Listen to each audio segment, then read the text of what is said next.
welcome to the Corpus Christi Songwriter Podcast. I'm Jules. I'm Jimmy.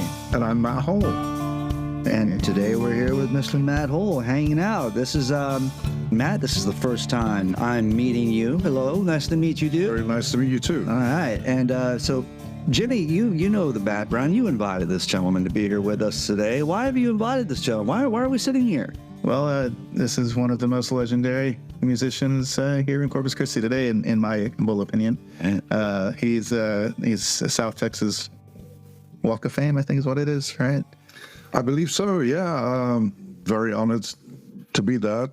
He's also one of the very first, if not the first, I think. CC Songwriters Hall of Famer as well. Oh, wow. So, very honored there as well, yes. Thank you very much. So he's been playing in Corpus Christi or plugging along since, I believe, 1994. So coming on 30 years. Yes, for almost 30 years. So, well, I guess let's just jump in. So that's well, thanks for hanging out tonight, folks. Yeah. Appreciate having Matt Hole on the show today. All right, see you later. No, but the main reason is because you've seen the Corpus Christi music scene through this entire journey, and that's absolutely get your 2 cents on that. But also, before we get into that, introduce yourselves. Tell us who you are. In your words. Well, my name's Matt Hole. I am a native of England originally and moved here in 1992.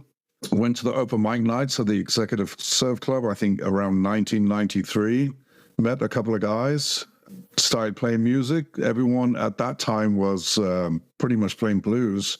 So I wanted to do something slightly different. So I remember my roots back home and listening to my father's records of early American rock and roll from the 50s, and also seeing the Stray Cats when I was 14. It just hit me. Let's do something totally different. Let's do some rockabilly, swing, and that type of stuff. And it just really took off at that time really well and really quickly. Was that from the start? Was that Matt Hole and the Hot Rod Gang? Or? Absolutely, yeah. Well, we didn't have a name, and we used to go to the Executive Surf Club every Wednesday and play as a trio. And then one night, Michael O'Connor, he was the host. He just yelled out, "Let's get Matt Hole and his Hot Rod Gang up," and he pretty much named us. Wow, that's amazing. So Michael O'Connor was the host of Executive Surf Club pre-Ray Sunny. It was Michael O'Connor and J.B. Braden who played bass. And we'd go there every Wednesday, and then it got to a point to where people were coming to watch us play, and we figured we'd outgrew it, and it's time to get out in the real world and try and get a show, you know. And do you remember where your first show? Our first show was at Dr. Rockits. Ooh, nice. And Jennifer gave us a shot there. And from that on, we just started recording 3 CDs later, you know, a couple of videos, and it was fun. We traveled a lot. We went to California, went to Hollywood a lot, Arizona, spent a week or so in Japan. It's been a while. It's been a ride, and I wouldn't change anything. It's been excellent. Yeah, that's amazing. You moved into the albums, the CDs that you released. Talk a little bit about that. Was it the first one that really kind of blew up, or which one? I think it was the second one. The first one we did took us 3 months, and we went to the studio. No overdubs. It just took so long. The second one, we went into Hacienda Records, which isn't there anymore. They just tore it down. And we decided, okay, we're going to go in here and we're going to take, you know, a couple of cases of beer, and we're going to set up like we do live so we can, all 3 of us, see each other and just play like we do live. And to me, that was the most successful album out of all 3. It's my favorite. Is that the only one that you did live in the studio? Well, no, we did live at the Executive Surf Club. Oh, right. I still have that CD somewhere. But even the one at the Surf Club, you know, if we messed up, we'd stop and we'd do it again, even though there was a ton of people there. And the one at Hacienda it just felt natural because you know, let's drink a couple of beers and relax and just play like we are on stage. And right. And who was in the lineup? The lineup for all 3 albums was always Mike Jones on drums, and Keith Harada was his name back then on upright bass. His name is now Keith Rawlins. Okay. Same lineup. And we had some guests, you know, a harmonica player. I forget his name, but he played live at the Surf Club with us. Very cool. I think, you know, there's a lot I want to ask you about the history of the music scene. There's, you know, an interesting thread to tug on about your history in across the pond and coming over here, and maybe some of the scene differences from what you experienced over there to here. But what's really tugging on me is your band in the studio felt more natural to set up live. Because my contention with a lot of modern recording approaches is that none of it is natural. It's like, when's the last time you set up, play music with your friends, and you all got in separate rooms, maybe separated by glass, you all put headphones on, and there's something about that approach that has never sat right with me. That is so unnatural, and it's so unhealthy. Yeah. I mean, I made damn sure that when we set up in Hacienda Records, I was in the main room, the drummer was in the drum booth, and the bass player was in another booth, and we all had glass, so we could see each other. So we knew, we not even eye contact, so we knew when to start and stop, and that was way, way better than the first album where we recorded it and we did some overdubs, and it just did not feel natural at all. I mean, 3 months as opposed to 12 hours. Yeah. The second CD. Yeah. And I think it came out great. Yeah. That's funny how that goes. 12 hours for a full album, right? There was how many songs on that? Yeah, well, that's how they used to do it in the 50s. Yeah. Also. Hey, that's unheard of these days. Yeah. It's amazing if you get like scratch tracks for like 3 songs in one day or something like that. But No, one of my biggest concerns was I wanted to be on 2-inch tape. It was all analog. So both the first 2 albums are purely analog. And I stressed that to Hacienda Records, and they were like, well, analog's on its way out, digital is coming in, but we still have this 2-inch tape analog. I'm like, that's what I want. I want to hear that it's Wow, dude. I want to hear somebody farting in the background. I want it to be real. Yeah. I interviewed Ty Dietz years ago, and he talked about recording his album at Willie Nelson's studio. And his whole thing was he doesn't claim this quote himself. I'm sure he heard it from somebody else, but he wanted to keep the wood in the records and the recordings, wanted to keep the wood, and he wanted to hear the wood, and basically just making it as, live as possible, as organic as possible. Exactly. And also the mastering side of it, I both times I got it mastered, all 3 times got it mastered in Austin at Jerry Tubb. He's done everyone from Willie Nelson to Stevie Ray Vaughan. And he used his old equipment, and, I wanted it to sound as warm as possible, as far away from digital as you could possibly get. Because that's what I was raised on. I mean, I was raised as a kid listening to going through my dad's vinyl collection, looking at Eddie Cochran, Buddy Holly, Chuck Berry, Elvis Presley. That's the sound I had in my head. Yeah. And that's the sound I was looking for. Were you using a click track when you recorded? Never. Okay. I wish my drummer had it the first time, because that's what took us a long time in the first album, drums. Mm-hmm. We did a scratch track. Yeah. The first time we did a scratch track, then we overdubbed it. But the second album was totally live. Yeah. And that's, if you can live without or live with overdubs, if any, in the most non-intricate sort of vein, then you can go without a click track. But I mean, I've even working with stuff that doesn't have a click, it's difficult to redo vocals. Yeah. Consistent. Yeah. I've never worked with a click track, and I don't think I would know how to. Yeah. One of my main emphasis was I want us to sound on the record how we sound when we play at Dr. Rockits, or we play at the Zen Club, or we play in Houston or San Antonio or Austin. That's how I want us to sound. I don't want people to buy the CD and then you sound totally different on the CD than you do live. I want it to sound as close as we can live. I mean, there's bands out there today that sound better live than they do on the CD. One of them, to me, is the Mavericks, which is by far one of the most entertaining professional bands I've ever seen in my life. And to hear them live and to hear them on the CD, they're almost identical. But to me, the live is always better. Yeah, I mean, I think there's a struggle that a lot of independent musicians know of.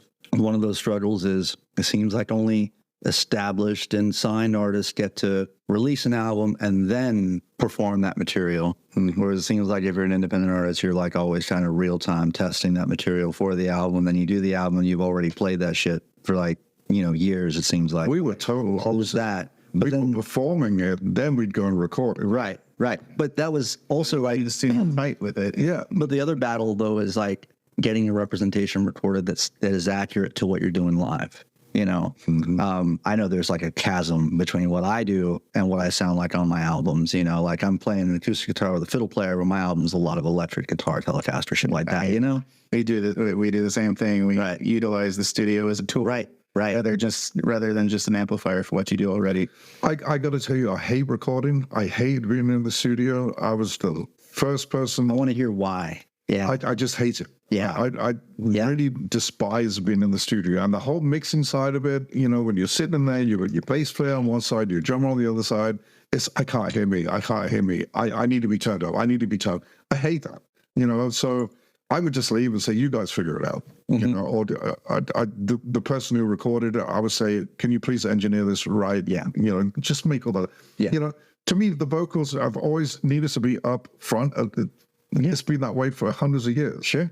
Because Why are we relitigating this? why do they need to be buried? You know, but it was just arguments about you can't hear my tom, you can't hear my snare. You know, these guys know what they're doing.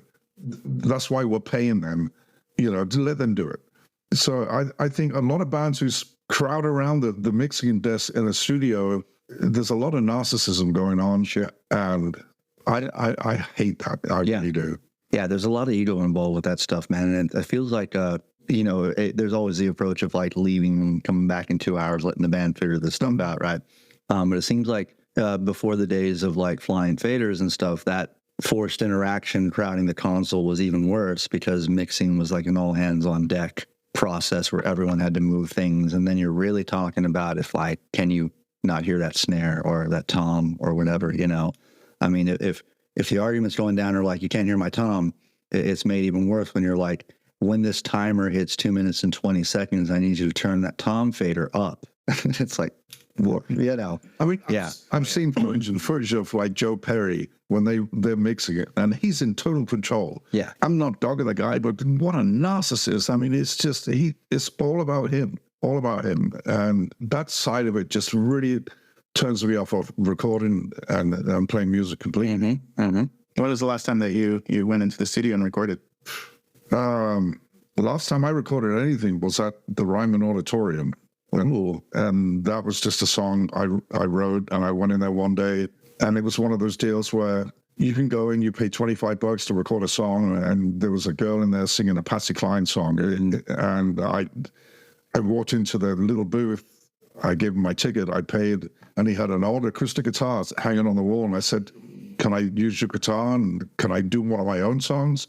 And he said, yes, and you know, and that's why I do one of my own in there. And it's pretty cool to have the CD and it's recorded live at the Ryman, but that's really last time I recorded. And I did some stuff at Del Mar College for some students. Yeah. They wanted to experiment with recording, so I went in there and helped them out. But apart from that, I hate it with a passion. I think that's why the last recording we did was live. I was like, let's do another surf club. There was like 500 people there. What year was that? God, maybe 96, 7. I don't know. I know I remember getting the CD in high school, so it had been somewhere around there. And I said, they set up in the back, you know, the console, and we just played like we did a live show. And we didn't really think that we would be recorded. And that came out. Right. Okay. Yeah. The quality of the recording's not as good as Hacienda, but it felt good because I was not in the studio. Yeah. And I remember bringing up your live album at the Surf Club. I remember you and that place just being filled to the brim. It was any time that you played a surf club. My friends and I were like, oh, Matt's playing a surf club. We have to be there Friday night, whatever it was. And it used to be crazy. People used to come dressed up in their poodle skirts and not necessarily that we were 1950s, but they dressed in retro gear. And I mean, there were times we'd start charging a cover. And I was totally against it. I was like, I don't want to charge a cover. And then like, well, no, we're going to charge a cover.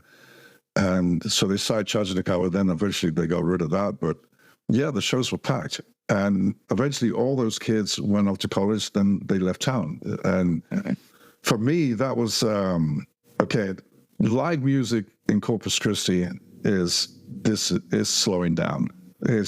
And it's never been the same since then. Not just for me, but for, every other band I see playing. There's just not the enthusiasm as there was in the early 90s when like people like yourself and all these other kids just, oh shit, let's look in the paper, because every Friday, they had the list of who's playing where, what, and what style of music. And it was exciting, to get that weekender and open it and see who's playing. Yeah. People don't give a rat's ass anymore about live music. It's fun. They do, but it's not as big as it used to be. It's definitely evolved. Do you know why that? Do you have like The internet, yeah. The internet, yeah. TikTok.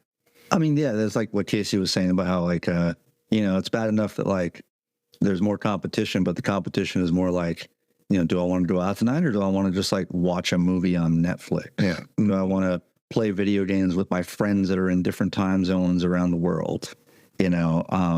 So it's wild in that respect. But I think also what you're saying when you say that people don't give a rat's ass about live music, I want to agree with you there, because like it's discouraging to find, because just to be real, man, if you live in a different region, you experience a different type of public support. Mm-hmm.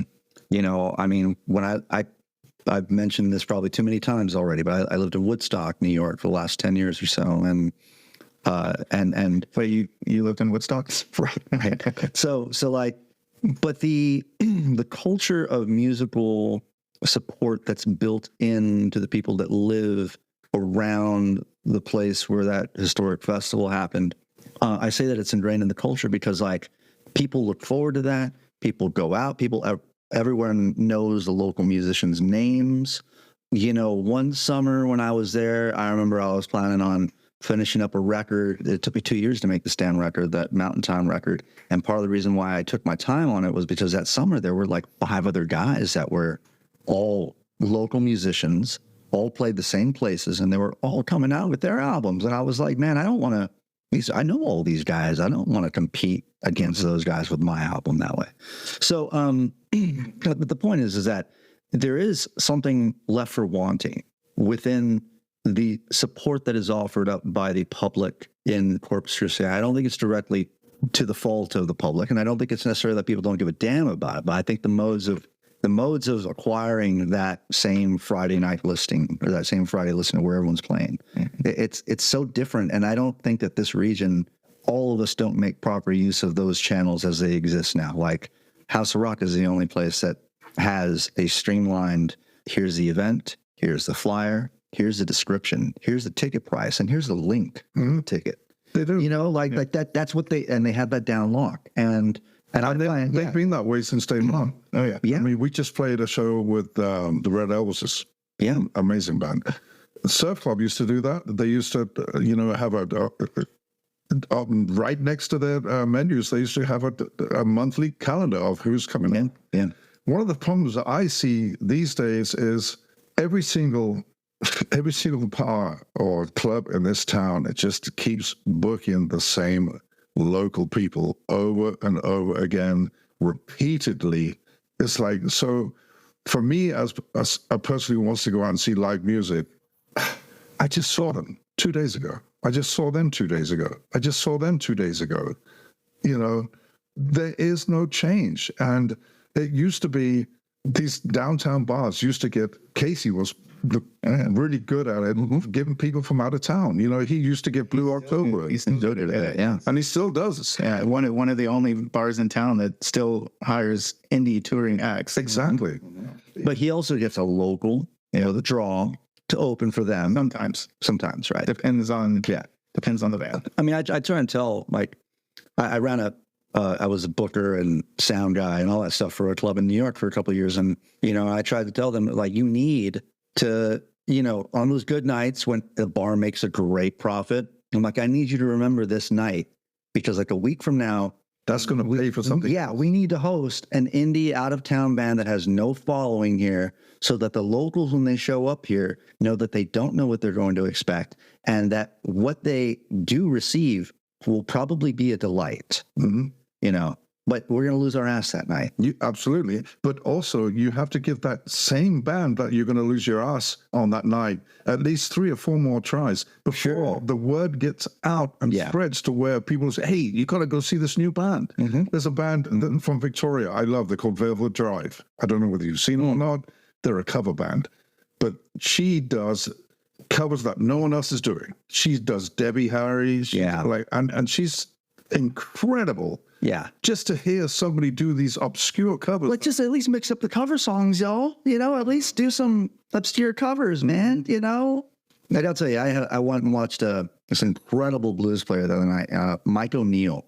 His guitar work is it's amazing, incredible, dude. He had he had Art, and he had forgive me, I'm going to mess up his name, Antoine on drums. Antone, right? Yeah, Art and Antoine, and you know, I have to say, man, that like that should have been really difficult for me to listen to. Not because Mike's not great and all of that, but because they were playing a lot of like new folk revival selections out of the '60s, and every fucking cover band in Woodstock cycles through that catalog, man. That's all they play, and so that's what Mike was playing, and but he had an organ player with him, so he was really set up in like a Stevie Ray Vaughan 4-piece kind of arrangement. And I loved listening to that there, man. It was interesting and cool to me, and because I hadn't heard it in that kind of Texas arrangement. First time I saw Mike O'Neill, I was like, how is this guy able to get that tone and that sound at such a low volume? Yeah. His slide work is incredible. I mean, he's an amazing musician. Yeah.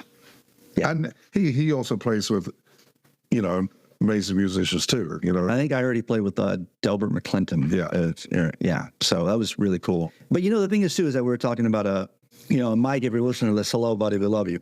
But you know, Mike didn't really have a whole lot of, I didn't know, apart from that, somebody told me the guitar player for Delbert McClinton was going to play on the night. And I happened to be out that night and I saw him then, and it was a great show. I even offered to take photographs of the guys. I work as a photographer and shit. I just came back from before I was here. I was taking photographs of Robert McCoy because he's like, you know, in his photographs. I'm like, yes, you do. Let's build some media together. You know, Mike O'Neill, I don't know where to find that dude's stuff or anything. Yeah, he probably doesn't have. Probably doesn't have anything, you know? I don't know whether you've seen the Turman Brothers. Have you heard of them? No. The Turman Brothers have been playing in Port A for the last 10, 15 years. Yeah. They're 2 brothers, bass and guitar. They were Gary Stewart's band in the 80s. Wow. You know, before Gary Stewart died. And they are, it's like going to watch Mike O'Neill. They are incredible. They're pros. They've done the circuit. You know, they've done huge concerts. Yeah. But you see them at Troy's or Giggity's, where we used to play a lot, and it's just a 3-piece, and you're like, these guys are just incredible. You know, I asked them one night if they knew Cream, and they just busted out with Sunshine of Your Life. This is nuts. Amazing. Yeah, so I think all that to say is that I think that there's just not a and we talked about this a lot on this podcast about how like we have certain agents in our musical community that are working to centralize whatever listings of, you know, gigs and dates that we all have. We have Debra Scott-Browns and the Ronnie's out on the island, and Casey's even coming up with like a system to, I don't know, some kind of internet registry system or something like that, right? A database kind of thing, right? Christi, yeah. But I think it's you know, I think it actually stops at the venue. I'm going to say it here. It stops with the venue because I can do everything that I do with my pictures and my events that I make on my music page, and I have a nice, healthy following there. And I know that, you know, if I'm prepared to have these conversations with bar owners and venue bookers of like, how many people do I expect to draw? You know, excuse me real quick. I'm going to put my cat up before he destroys my Christmas tree real quick. Cat is making another podcast appearance. But I think it stops with the venues because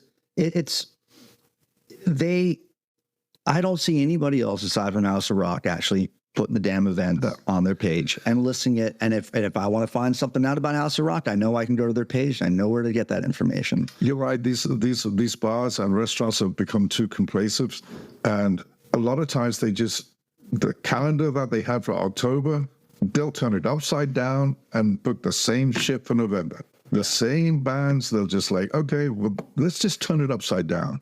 It wasn't hard for me to do because all I'm going to do is call the same people and say, hey, you know, instead of playing this day, you're going to play this day. Instead of going out of the box and, hey, well, let's there's great bands in San Antonio. There's great bands in Austin. There's great bands in Houston. There used to be so many good bands. And likewise, we used to go to Austin, Houston, and San Antonio, and Dallas and play. And when we played here, we would get a band from San Antonio to come open for us. And when we played in San Antonio, we would open for them. Yeah. We'd help support each other. Yeah. Live shows. And like that in other cities too. I mean, going on tour, I've done that quite a bit. And, it's So I wonder, I mean, not to even, this is more an agreement with you than it is a pushback, but it might sound like a pushback. But do you think that the turning of the calendar upside down has to do with a set number of working musicians in this town, that like, no matter where you look, you're going to find the same like 10 people kind of thing? To a certain extent. Also, the other deal is on the restaurants or the bar side of the things, they look at the books. They're like, okay, well, last month was good. It was actually really good. So let's just keep it the same, because why screw up something that's wrong? Yeah. So they're looking at the numbers. They don't give a crap about the bands or crap about live music. They're looking at numbers. So they're looking at how much they're spending on the sound guy, how much they're spending on security, how much they're spending on to pay the band. I'm like, oh shit, we made money that month. So why not just keep doing it every month? And that's why every month you see the same bands in every single bar in Corpus Christi. And it's just, it comes to the point to where you don't want to go out and watch live music anymore because you've seen it. There's nothing new anymore. Do you think there's a way to change that here in Corpus Christi? There is. And I did it. And the way I did it was I would not play but only once every 3 months in Corpus. Some people do it for a living. Obviously, I never did it for a living. But what that does is, I guess, create a demand for when you do play. Okay. Correct. But if you overplay, and then, I mean, I'm not naming any names, but there's some great new acts out there right now, local-wise, and they know who they are.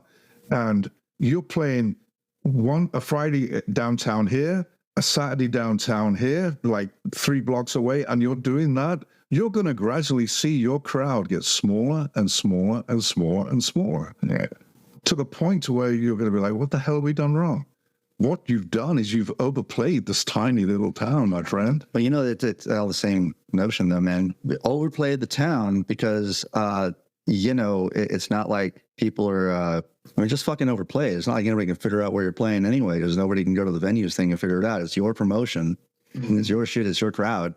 And you're not getting any sort of like venue side promotion either. Like I know that the Exchange will promote you. House of Rock will promote you. You know, maybe you'll get like a share on social media from other bars, you know. But the thought still remains that there needs to be like customers going to your venue business page that see your events. And that's why I add people as a co-host. And that's why I make the events and add them in the venue. And rarely do I ever have any of my events added to the calendar of venues. And that's crazy because that's a link in the steps towards booking a gig that just disappeared when I entered this market. You know, I think also bands, and this has a lot to do with the internet and society itself. But I mean, back in the day, I used to go to Kinko's. Probably people don't even remember what Kinko's is, but The Mexican restaurant. right next door. I used to make hundreds and hundreds of handbills. I used to go to the beach and hand them out, walk down the beach. Hey, I got a show coming up this weekend. I used to go walk downtown and put them on every single car window under the windshield wipers. I did self-promotion, not a genius at it, but I worked my ass off. I mean, today you cannot just put something on Facebook saying, hey, you know, we're going to be playing and expect to fill the place. You know, you got to make it exciting. And back, 30 years ago, that's what we used to do. I used to call Channel 3 or Channel 6 and say, hey, and they were like, yeah, we'll talk about your show. Yeah. I don't think people today have the sense to even think out of the box and do things like that anymore. No, I remember those days completely. Yeah. Put flyers up everywhere. It's funny how everything's kind of a circle, man. It's like I told the young artists that are coming into this whole thing and trying to figure out how to promote their shows and stuff. And I'm like, man, I'm 40 years old, dude. I'm not into like stapling handbills on telephone poles anymore, man. But like I'll write an article for a magazine and plug myself as the opener. Sort of move that's in print, that's everywhere, that lets other people share your stuff on your behalf. I mean, that seems like a far better approach. But even just sitting here in this conversation has me thinking it's more like guerrilla promotion tactics, like you're talking. So maybe there's a need to go back to that kind of methodology. And what really struck me is like in the mid to late 90s, when bars stopped doing, I mean, in the early 90s, a lot of local bars would take out radio airplay. They would do TV, or, you know, I'm talking about for the live music coming out. And they'd have menus in the bars and the restaurants of who's coming up, who's playing, when, calendars, up to date. You go down any club right now downtown, apart from House of Rock, their calendars are probably 2 months behind. With who's playing. Yeah, you go look on the website, it's crickets and stuff like that. Yeah. And that's when I was like, this is coming to an end. Was this like that way before COVID? Oh, yeah. Way before. I feel like COVID exasperated it a little bit. Yeah. Okay. But yes, it's been on that downward trajectory with it. Yeah. Because Surf Club is still pretty good about it to an extent. To an extent, yeah. I mean, they were a little slow on their calendars, but yeah, House of Rock, I would say locally is the like Surf Club. I just don't think it's enough to have a single page posted outside your venue with all your dates for the month. No, they used to have radio, they used to do TV, they used to have a flyer on every single table. First time I played Surf Club with my band outside of open mic night, like my first actual gig there, we were on the cover of Weekend. The Weekend section. Yeah.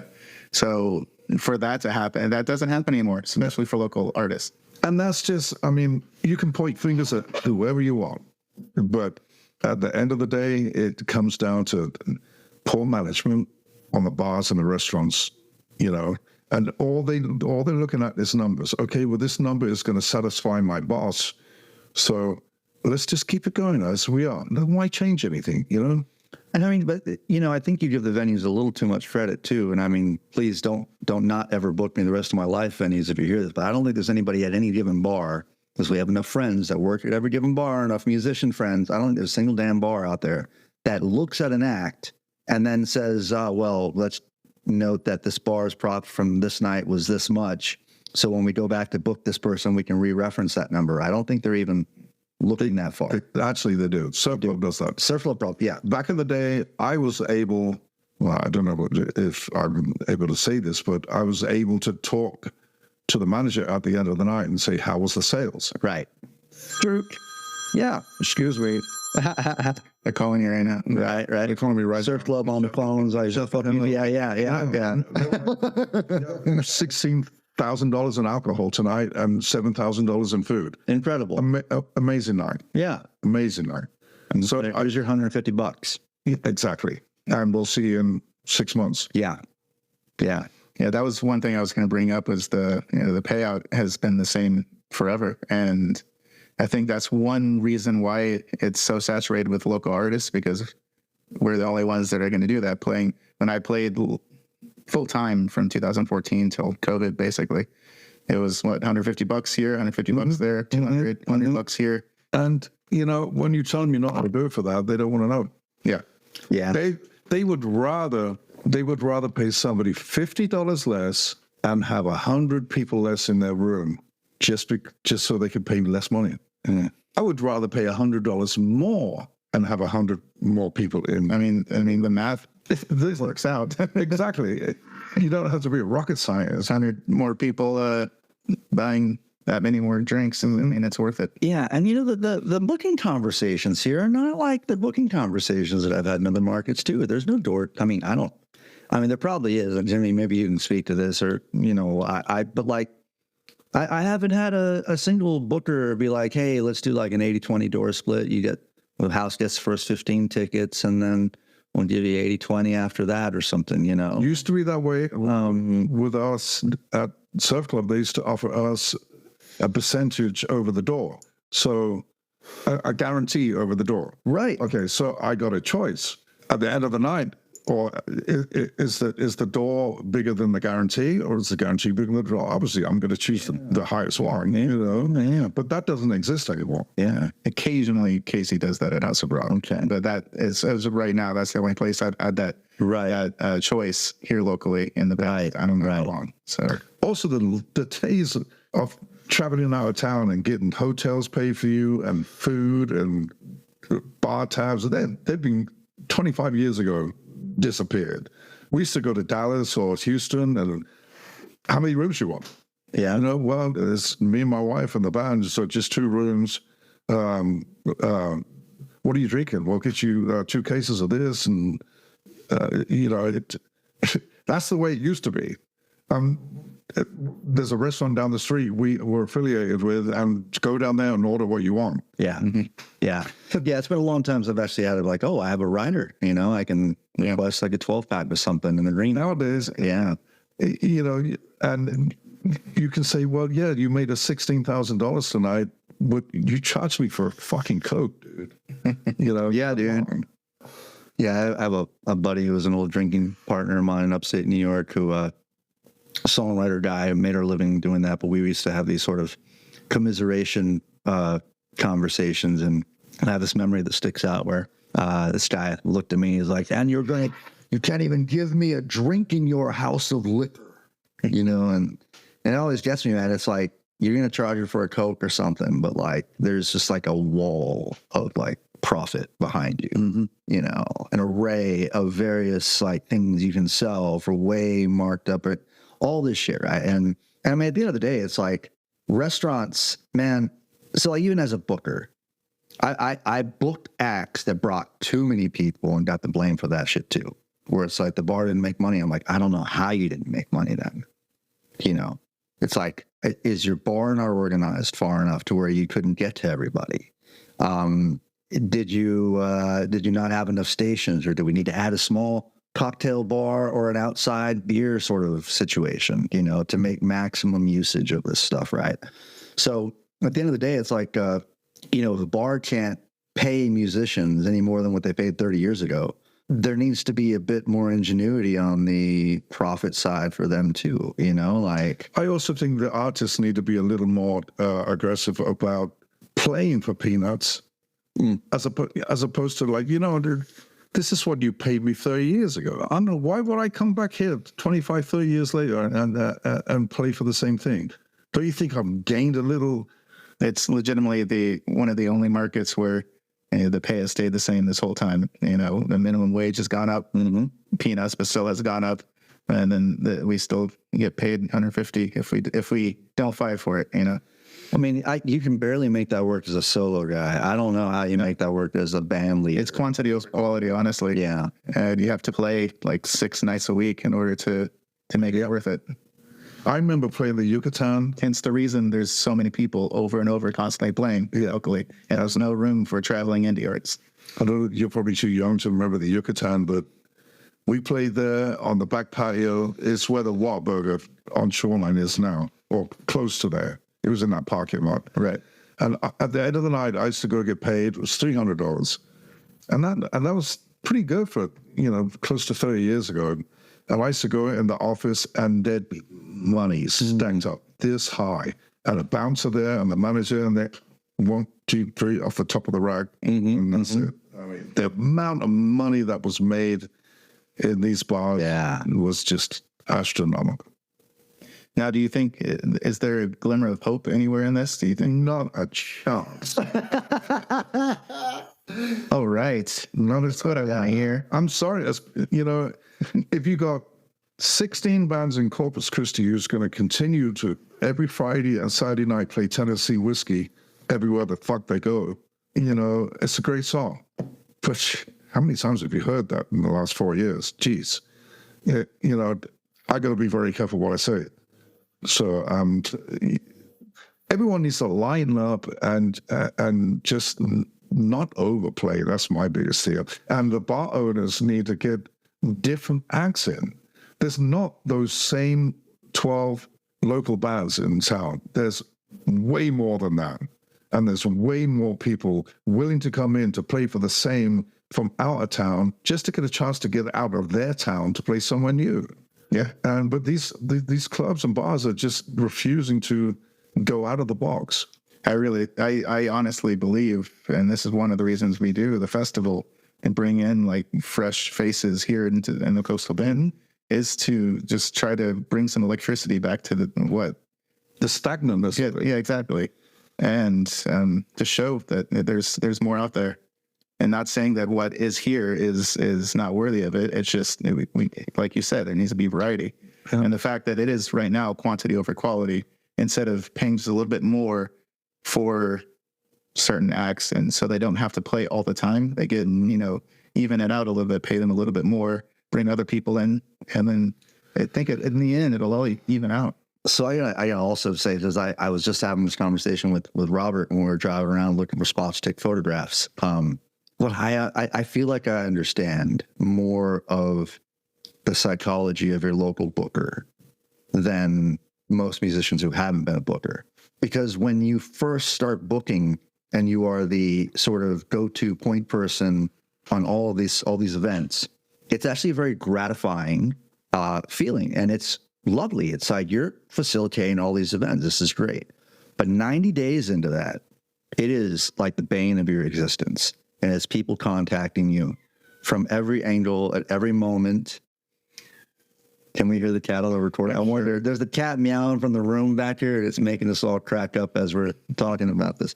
But yeah, so I've found the rule is, man, for me anyway, is the least irritating message wins. And what I mean by that is that when you are like burnout level tired of musicians asking for gigs, I'll tell you who never gets booked. The guys whose email I didn't return, and then they showed up in person to ask me about it. No fucking way I'm booking you at that point. Not because you're pushy, not because you didn't ask nice. No, because you showed some balls. Because you showed some balls, and then it's like, I'm just not going to do it. I'm like, partly it's that if I didn't respond to your message, one, it's because it irritated me, but two, it's like, there's no good way to say no without an unnecessarily hostile encounter. Because unless I'm saying or lying to you and saying, oh, we're all booked up, try me later, and sending you on a rabbit chase or something, which I don't want to do, then it's also like, hey, you're not a good fit. And now you're a guy whose venue has told you that you don't fit with them, which is not what we want to do to the community anyway. Another thing that might go down is maybe you're just not on the same level as the other acts that we booked, right? So like, that's something that I don't wish to communicate to you. I'm sure you're a fit somewhere else, and I'm sure somebody else likes your stuff, and I'm not the end-all arbiter or tastemaker or whatever, right? So it's not even my place. So what I found is the least irritating message wins, because I would get lovely emails that I should have been, really looking forward to responding to.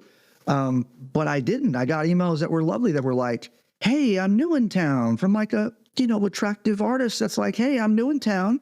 I just came by your venue. I've seen your stuff. It looks great. I would really love to play and make some music there. Can I come by and say hi?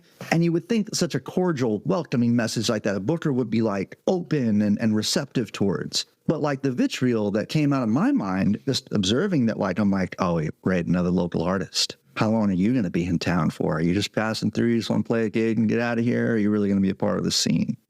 Stuff like that came through my head. So the psychology of the local booker, and not in any way defending any of the mismanagement that we've described, but I do know that the least irritating message wins, and if they don't respond to your message, it could be for a number of reasons, not because they just don't like you or something, but that there's. I have been told though by many bookers across the nation. I can't speak just locally. Sure.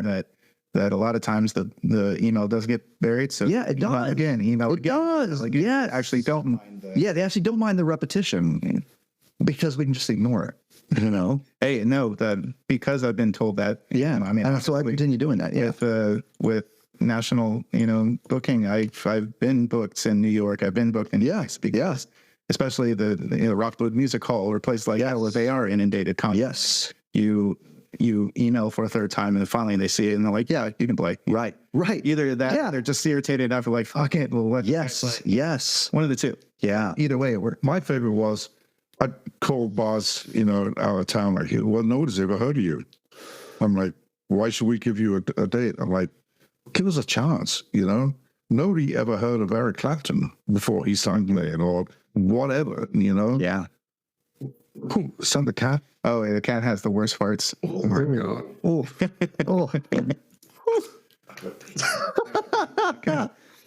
We can pause, come back to it. It's fine. We can edit this out. Yeah. I do want to leave the fart in. Yeah. So I don't really know what to do about this scene, man. Because truth be told, when I moved down here, man, I didn't really have a hunger to go gig. I was like, I've been a part of larger markets and stuff, and not to self-aggrandize or anything, but I just didn't really feel like it was absolutely necessary to make a big splash out in this town. They probably didn't make you feel very welcome either.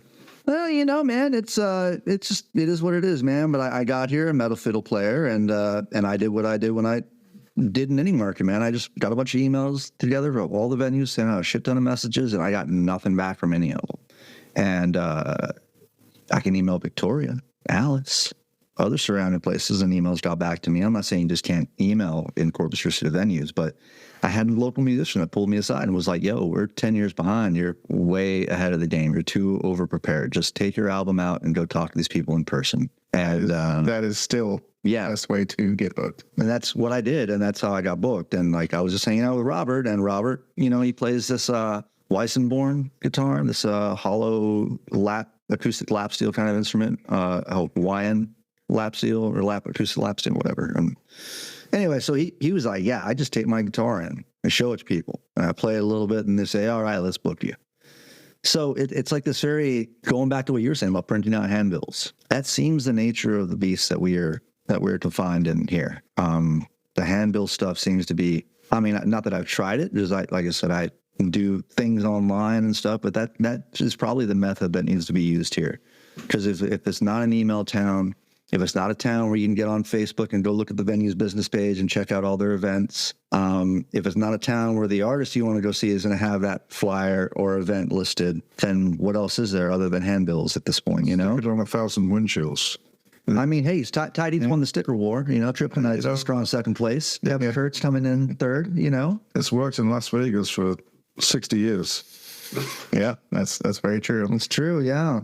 I want to believe that that there is something opportunistic here, that there's something that we can do to make Corpus Christi what it used to be. Yeah, it's like we got to become fucking Mao Zedong in the Viet Cong or something to promote our gigs all of a sudden. We got to like handbills and go back to 1980s tactics. If that's what we got to do. Yeah. So that's what the silver lining is on this. We're going to release this podcast, and then we're going to find like all the Eli Browns and Kevin Kurtz out there with handbills. Or bookers will listen to this podcast, and then none of us will get booked again. But one of the two. Right. That'll happen. I'll never have a bass player. We'll never get booked. Yeah, last episode, he started talking shit about bass players.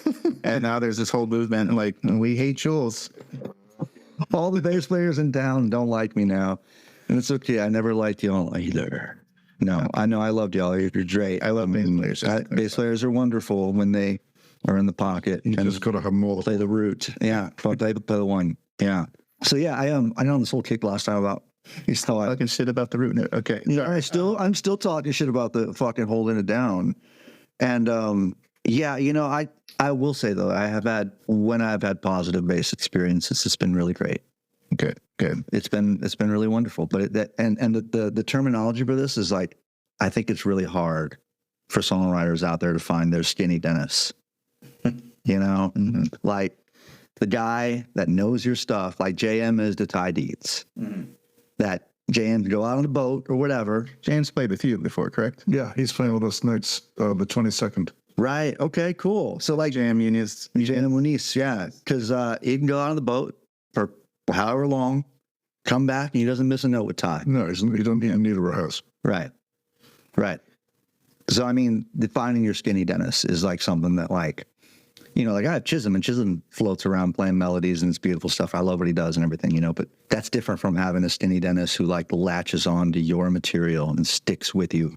And that's a lot to ask of any musician, to like sort of give up their independent will and follow you, which is why if you're a skinny Dennis bass player, I love you. But if you're not, then that's what you need to become, a skinny Dennis bass player, Okay. Yeah. All right. Let's move on before we are like completely Canceled by bass players, by venues. yeah. But I mean, recently we were given the music friendly designation, and what does that mean to you? Have you heard about that? I did. I think the city needs to promote it a little bit more, not just say, hey, you know, it's almost like a key to the city type thing. And then they announced it on the news and it's never been heard of again since then. So, Right. I know there's a bunch of stuff happening in the background with it, but I get what you're saying for sure. But with that designation, what does that mean for you as a local artist? What do you want to take away from that? Because right now it's literally in the beginning stages. So what would you like to see happen with that? I would hope to see a lot more people from out of town coming in to enjoy live music.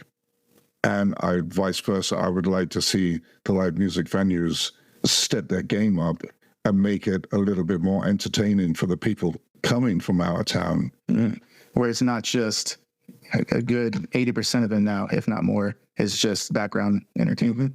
Exactly. And to make it more of an event. Turn your damn TVs off. When the band's playing, Yeah, can we turn the fucking TV? At least at the very least, be on stage behind you when you're playing. Yeah, man, you know, put your name on the marquee. Don't leave the band's names that played here 3 weeks ago on the marquee outside the venue. That drives me fucking nuts. Because you know how many thousands of people drive down the road and look at the marquee every day? They'd be looking at the same names for 2 weeks. To be fair, a lot of those same names are playing again. Oh, absolutely. They're like, well, let's just leave them up there because they're going to be on rotation anyway. we just turned the calendar upside down, you know, so. Right. Like I said, I did full-time music from 2014 to 2020 here. Played at least 4 to 6 gigs a week. And sometimes, you know, twice on a Saturday or, you know, something like that. So I was a part of that. I was a part of the problem, if you will. And I was a part of the problem with the pay too, because the only way I could do that was if I took the pay that they're offering. Mm-hmm. You know, because if you take the pay they're offering, they'll offer you all the dates you want, most of the places. Now, if you try to fight for more pay, they'll or not offer you any Say dates, goodbye and no find somebody or else. just get like one date. Yes, damned if you do, damned if you don't. Well, you know, for a guy like me, man, what I do is a lot of originals and it's a certain sound. And if you like it, then great. And it works out and I can usually get my asking price.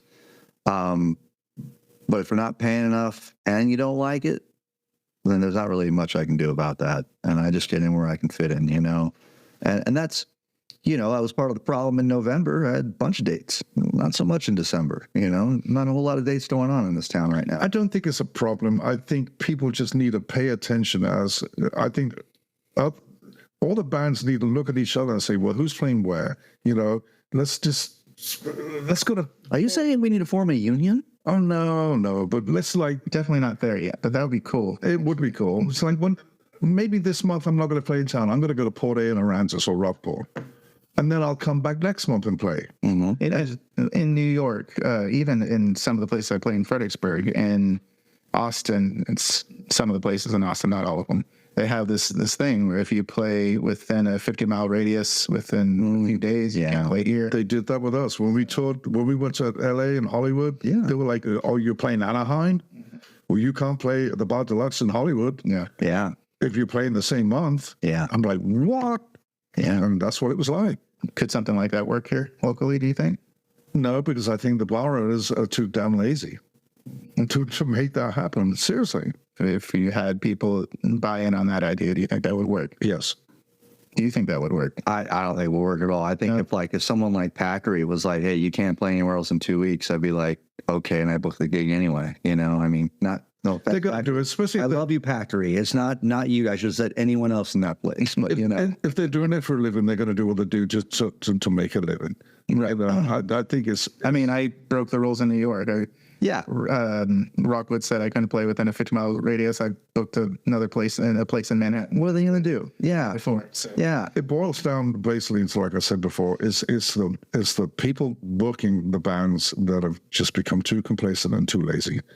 And they will the easier their job is, and as long as the numbers are still good, they look great to their boss.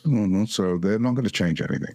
I don't know that anyone's numbers are looking great right now in terms of bars and activity. The lows are not going down. Here. Yeah.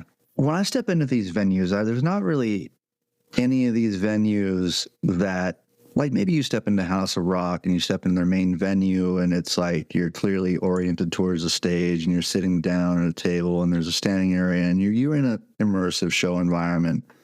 But there isn't like a place where you come in, you get a table, you're expected to buy a couple drinks, you're expected to be quiet and have like the etiquette of the listening room, where you tip your waitress and there's like an intermission in the show or between everybody goes to the bar sort of thing, right? Like that environment is not here. No, it never has been. It's the same. It's the same with food. There's not one restaurant in this town where I would wake up with a hard on, looking forward to eating at this restaurant. There's not one in the city. Yeah, and the same thing goes with a bar. There's not one bar in this city where I would think I cannot wait to go there because I know they're going to have good live music. Doesn't exist. Does not exist.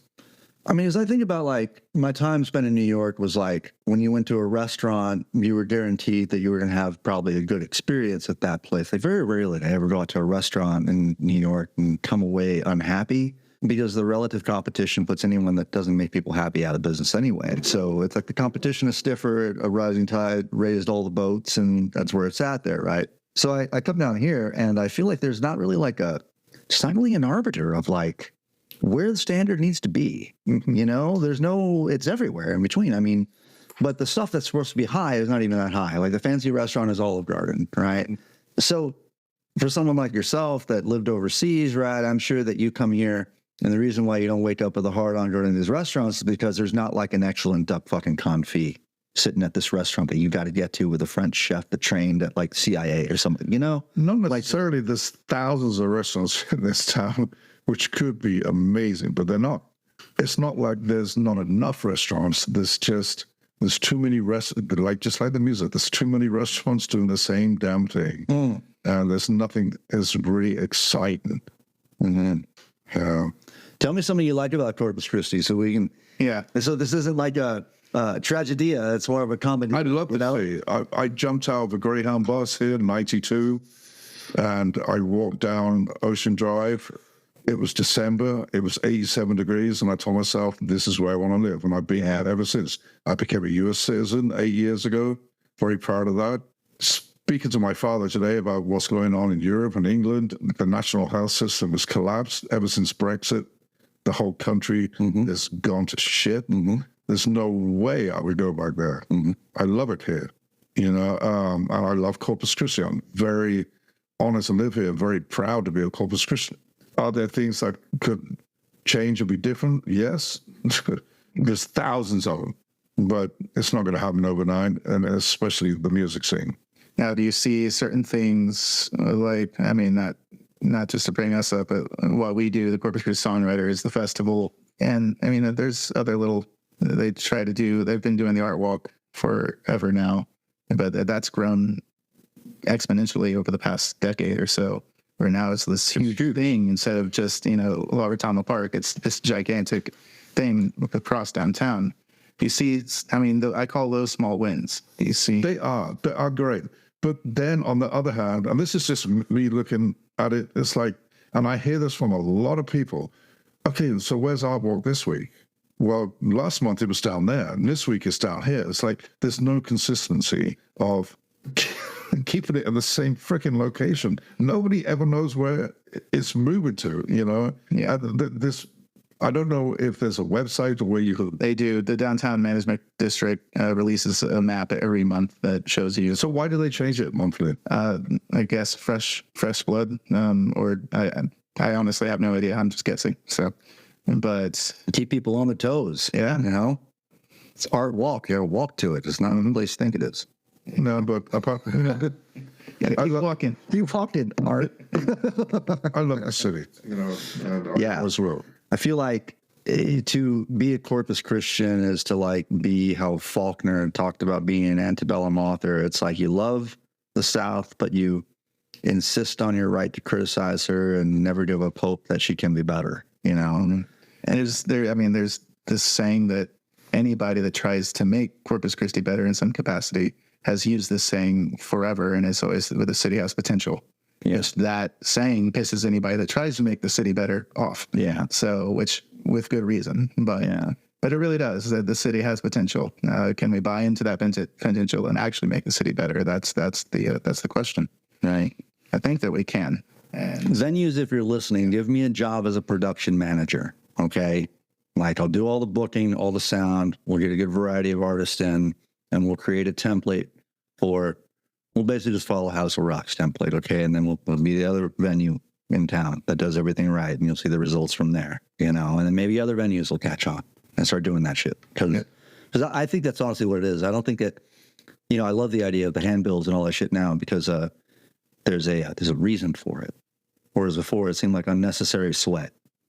But it seems like there's a reason and calling for it here in this market. So other venues that they just followed what House of Rock does on their Facebook page, I think they would see a lot more turnout. I think they would see a lot more informed customers, you know, because like I know bartenders don't want to memorize what dates of who's playing at what, and they don't want to give that information out on the phone, you know, and that's the purpose of having a website, so you can put all your information on it. But if nobody's putting the information in there, then it's all getting lost. And ultimately, you're not booking the same artist because they didn't bring anybody, but nobody knew where to go for who or where, you know, or at what time or what. But I've got a couple more questions for you. Over the past 30 years, what was one of your favorite shows here locally that you played or that you attended? Or both? I think opening up for Jerry Lewis, fucking awesome. Oh, wow. When was that? Maybe 12, 13 years ago at Nutty Brown Theater in Austin. You know, getting the chance to get paid to fly to Japan, playing in Japan for a couple of weeks. One show that stands out is when we opened up for Joe Ely at the Surf Club, probably 25 years ago, maybe more. Place was packed, and we did our last song, and everyone stood on the tables, yelled for more, and I looked to the left of the Surf Club stage, and Joe Ely was standing, just walked through the door, and he's like, told us to do one more, and I was like, wow, that is so cool. Yeah. Little things like that makes it really worthwhile. That's wonderful. And then lastly, we ask this question every time to every guest. It's a question that is from my favorite movie of all time, Almost Famous. I don't know if you've seen that movie. Most people haven't these days. It's okay. I'm not a big movie watcher. I'll survive. But it's about this young journalist that goes on tour with this band, and he spends basically the entire movie trying to ask one of the main members of the band this question, and the guy keeps blowing him off until the end. He finally gets to asking him the question, and the question is, what do you love about music? What do I love about music? I love the way it makes me feel, and I love the way it makes people listening to me feel. I'd like to see the expressions on their faces. Nice. I'm not in it for the money. I'm not in it for the showbiz. I have a day job. I never wanted to be a professional musician ever. My dad was in the 60s. You know that. He taught with the Who and this, that, and the other. But to see, if I could sing a song and make somebody cry or smile, that's the most important thing. That's amazing. All right.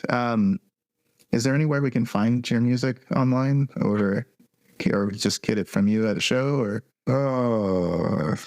YouTube? I guess I don't know how to get my music out there. I don't know how to make it available for sale.